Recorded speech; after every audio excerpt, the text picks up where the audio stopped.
Good morning, good afternoon, or good evening, depending on when you're listening to this. My name's Steve Holland. This is part 2 of a little tribute to David Slinn, who died a week or two ago. David was heavily involved in a lot of the indexes that I published as Bear Alley.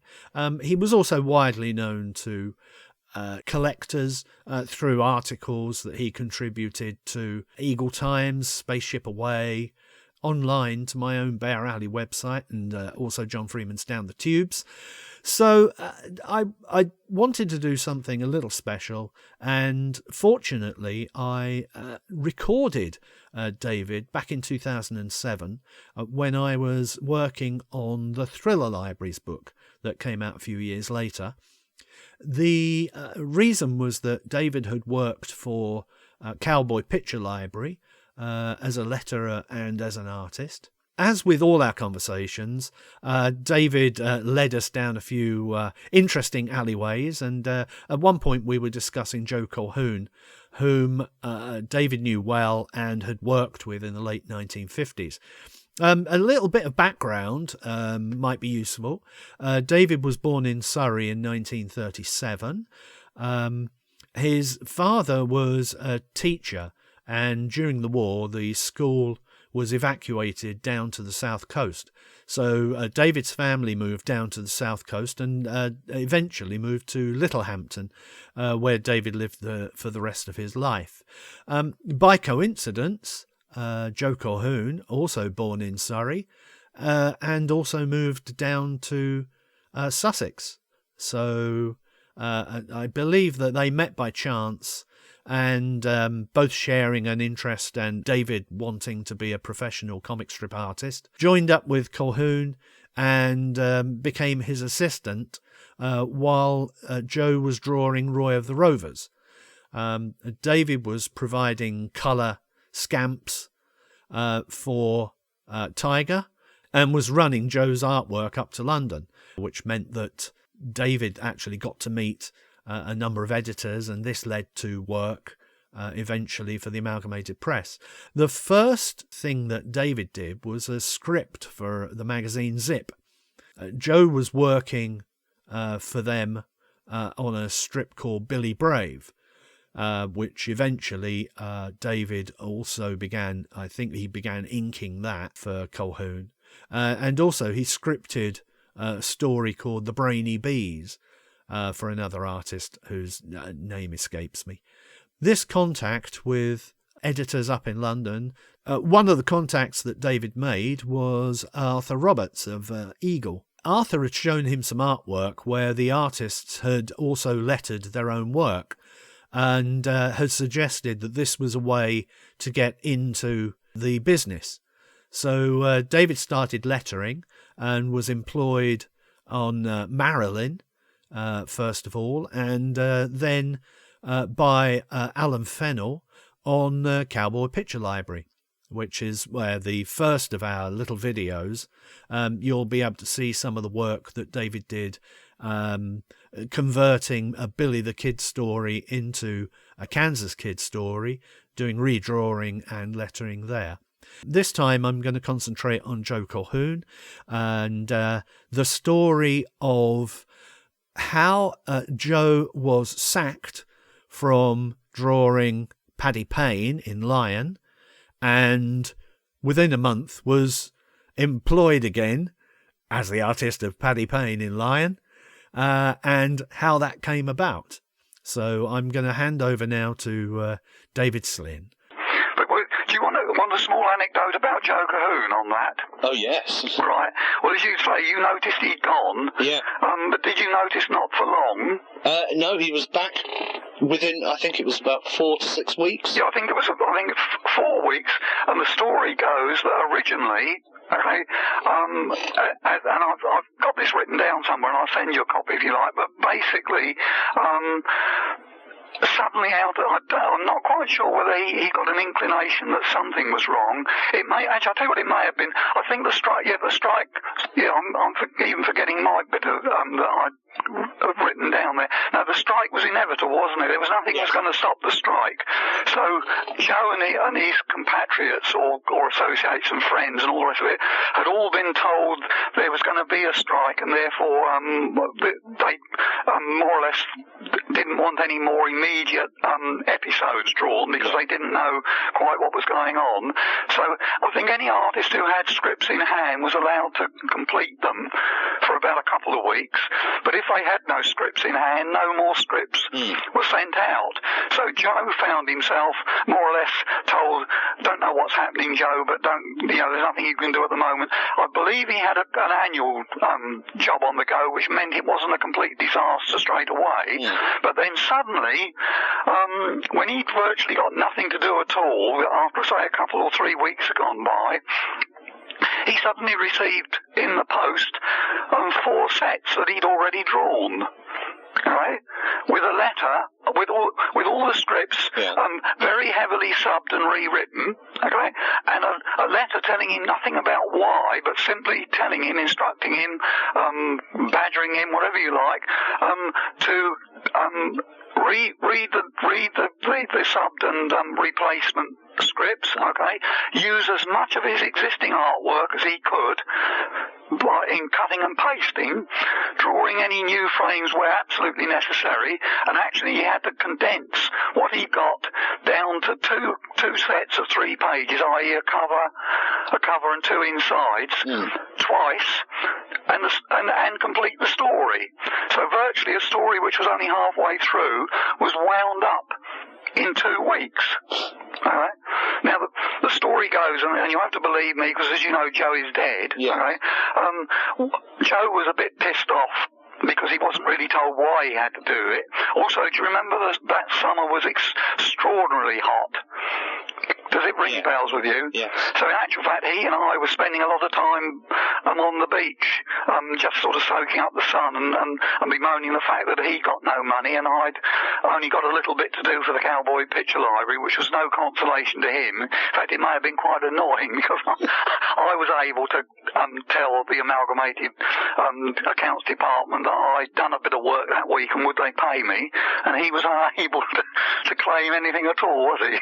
So anyway, pushing that one side, we did this paste-up job between us, partly because it was, shall we say, my forte of the time, and partly because it was so hot and the processed white almost sort of dried on the edge of your brush. Yeah. Anyway, he then dispatched this lot and virtually then was told, well, there's nothing more going on. But what we did find out then was, of course, that the Lion and Tiger were being revamped by Leonard Matthews. So Joe sort of sits tight, is told no more, can't get any information out of there, except that he learns very shortly afterwards that D'Antonio is drawing Paddy Payne. Right? Now, meantime, you follow all this? Yeah. Meantime, not directly connected with what I've just described to you, but just in, shall we say, in parallel and that sort of thing, is I'd stuck my nose while I was still delivering stuff to Alan Fennell and Angus Allen of these reprints, I'd stuck my nose round either Ted Bensberg's door or Frank Capern. Does his name ring a bell with you? Capern, yes. Now, I'm not sure whether it was Ted Bensberg or Frank Capern, but I'd sort of gone in to see them because I'd got to know them. Again, they weren't giving me any work because even my lettering didn't seem to be quite what they wanted, but they were quite interested that I was young and sort of interested that I knew Joe. Yes. And I'd been in there on this particular occasion with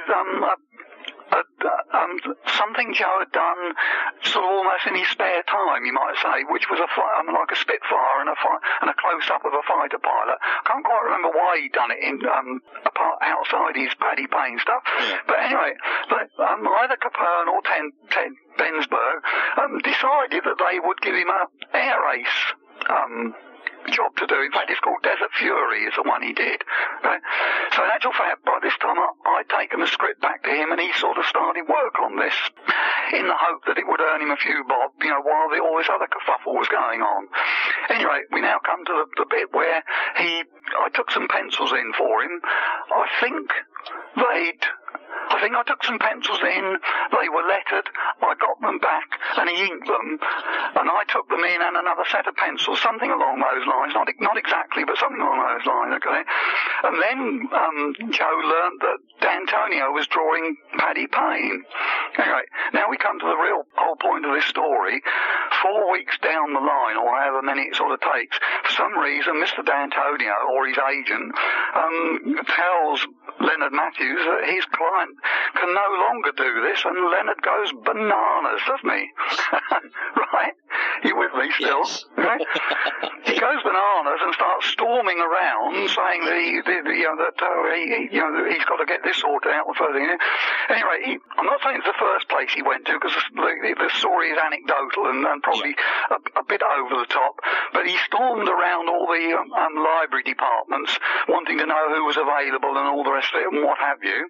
Having already, I've forgotten the whole point of the story was, Joe had been deliberately dropped from Paddy Payne because Matthews thought he was unsuitable. His artwork wasn't up to what Matthews was looking for revamping Lions. I better tell you that because that's relevant to the story. So Joe had virtually been dropped with everybody else on Matthews' say-so.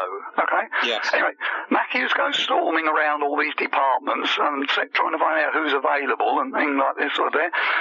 Decides in the end the most likely place he'll find somebody to draw a fighter pilot is in the Air Ace library, which sort of follows, doesn't he? Yeah. Okay. Storms in there, tells Ben Berg and what's his name, Frank Capern, okay, how disgusted he is and being let down by all these bloody foreign artists who they were using, or the rest of it. Okay. Storms around, looks at what's on there, including suddenly comes across this Desert Fury or whatever it's called. The first 7 pages inked up or something like that. Okay, bangs his fist down on there and says, "I don't care what your schedules are on this particular library. This is the man I want for Paddy Payne. Who is he? Get him for me." And of course, it turns out to be Joe. He'd sacked, wasn't it? Now, I may have over-egged it slightly, but that, truthfully, is the basis of how Joe got back onto Paddy Payne. I'll interrupt David's narrative here just to try and give you some background as to what was going on at the Amalgamated Press. In the spring of 1959, Amalgamated Press were having problems with the unions. They ran 3 print works, one of which was in London, and they were going to close this print works, which would have meant laying off staff, and this was opposed by the union. So in about May 1959, there was a strike that lasted through till July. Because of the way the production cycle works, this meant that a lot of comics dated between late June and late August didn't exist. You won't find comics with those dates. Also in 1959, Leonard Matthews had been given the position of as director of juvenile publications, so he was now in charge of all of Fleetway's comic output.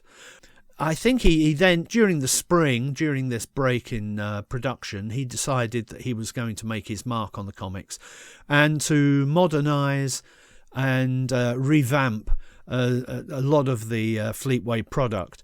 So Sun and Comet were both folded into respectively Lion and Tiger, and this meant that a number of artists who had been working on those papers moved into Lion and Tiger to replace some of the older artists who had been on Lion for many years.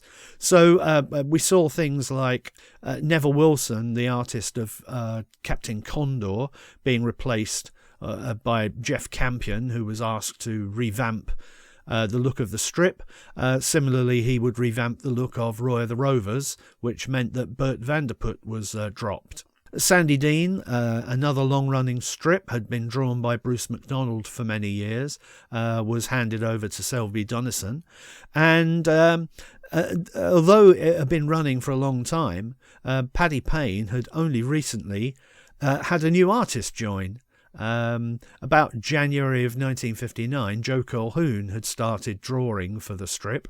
Now, a few months later, found that he was not required on that strip anymore, to be replaced by Gino D'Antonio.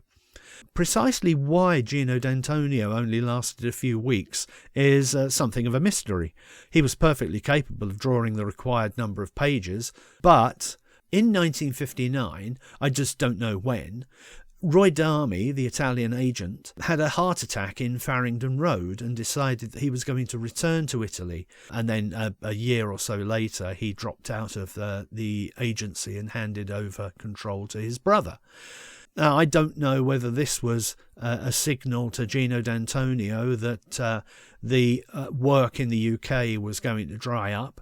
But for whatever reason, Joe Colquhoun was brought back in the way that David described. Anyway, I'm going to hand back over to David now. Hopefully you'll enjoy the next little section of David's story. Okay, bye. I think Joe's story would have eventually been published as Flashpoint. Yes, you're right. Sorry, yes, but it was about desert warfare, wasn't it?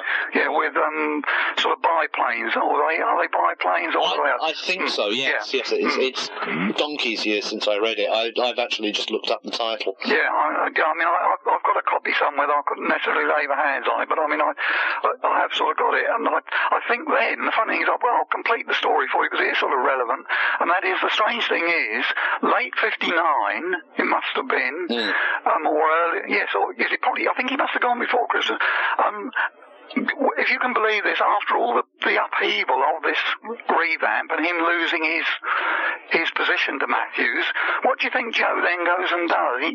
He ups off with his new bride, or new, not quite new, but almost new bride, married for the second time, and goes to live in Germany for 6 months, doesn't he? Taking with him his Paddy Payne scripts, okay, and obviously the rest of this library, which he would either send through to me or some of it. I think most of it went direct in the end. But I was left in charge of delivering what he'd done before he left for Germany. And then not the first thing, but about the fourth or fifth thing that happens to him in Germany is I get a phone call from Smithy, who was the editor on Lion. Bernard Smith, isn't he? That's Bernard Smith. Yeah. Bernard Smith sort of rang me, I think, or at least got a message to me. I can't quite remember that. Wanting to know whether, for some strange reason, Joe might have sent the next instalment of Paddy Payne to me instead of direct to Fleetway. And it then turned out, of course, that it got lost in the mail. So Joe sets to and starts redrawing it, and he's got down the first. I think he's redrawn the cover and half the first page when it turns up at Fleetway. Because I mean, that would have been airmail from Germany to somewhere, I suppose, wouldn't it? Yeah. I mean, I'm sorry to throw all these stories at you, but I suppose you're only too pleased to learn them in a way. I'd love to hear these old stories. Yeah. So it's always the behind-the-scenes things that I've been interested in. I can't say far more because it was actually reading the comics that got me into the comics. Yeah. That's how I learned to appreciate the wonderful artwork and the wonderful artistry of the people who were working there. And jolly good script writers as well. Mustn't forget them. Yeah. Some of the scripts and the stories were astonishing. The other thing, just to finish this story off, because on a purely personal note, the thing which was, if you like, shall we say, the piece de resistance of the whole story was that when Joe came back from from Germany. Sorry, I'm not forgetting where he was. When he came back from Germany, which would have been, let me think. March, April, May. I would think. Yeah, I think actually he must have got. I think he perhaps even went in November, or late November through to perhaps early April or something, he came having sort of given me a bit of a hard time with the things that had gone wrong, and sort of not that I'd sorted them out for him, because he was dealing directly from Germany to there. Yeah. But he arrived back wondering what I'd been up to in the meantime, okay? And of course what I'd been up to in the meantime was, by that time I could produce copies of Swift, actually with me in there, fully fledged, drawing Jimmy Hanley's notebook.